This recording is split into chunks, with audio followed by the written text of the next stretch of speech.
And finally, new rule, now that it's become clear that the Republicans, the fiscally conservative, strong on defense party, are neither fiscally conservative nor strong on defense, they have to tell us what exactly it is they're good at. Because, because it's not defense. 9/11 happened on your watch, and you retaliated by invading the wrong country. And you lost a 10-year game of hide-and-seek with Osama bin Laden. And you're responsible for running up most of the debt, which more than anything makes us weak. You're supposed to be the party with the killer instinct, but it was a Democrat who put a bomb in Gaddafi's bedroom and a bullet in bin Laden's eye like Mo Green.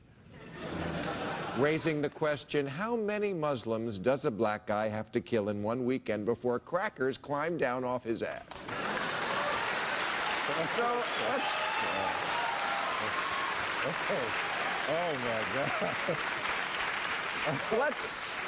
Let's look at some facts. Now, for you Fox News viewers, feel free to turn down the sound until the flashing facts light at the bottom of your screen disappears.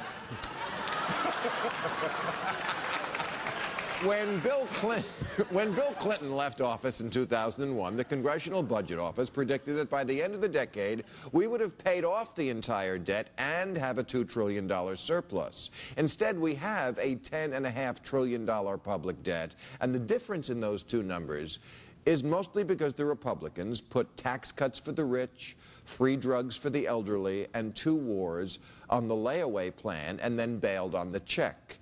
So much for fiscal responsibility. But hey, at least they still had the defense thing, right? The public still believed Republicans were tougher when it came to hunting down dark-skinned foreigners with funny-sounding names. But Bush had 7 years to get Osama. He didn't. He got Wesley Snipes.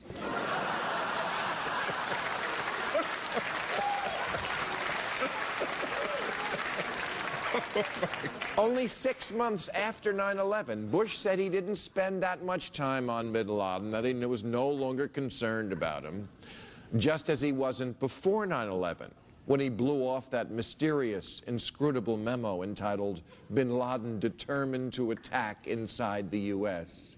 In under a year, Bush went from who gives a shit to wanted dead or alive and back to who gives a shit.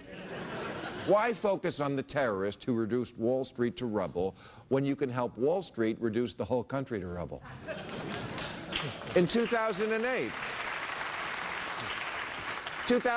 the candidates were asked if they knew for sure that bin Laden was in Pakistan, would you send our guys in without permission to get him? McCain said no, because Pakistan is a sovereign nation. Obama said yes, he'd just do it. And McCain called him naive. Who's being naive, Kay? And why can't you just admit that Barack Obama is one efficient, steely-nerved, multitasking black ninja gangsta president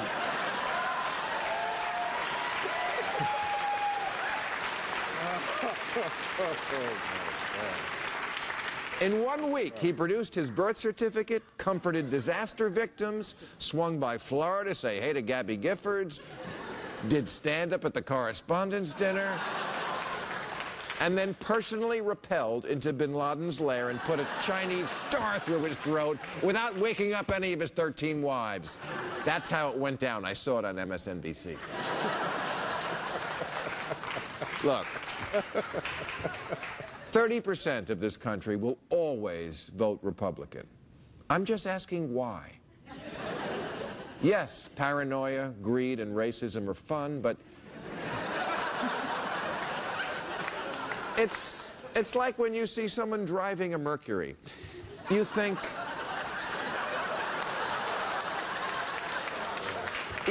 did that person really wake up one day thinking, you know what car I want to drive? A Mercury Mariner.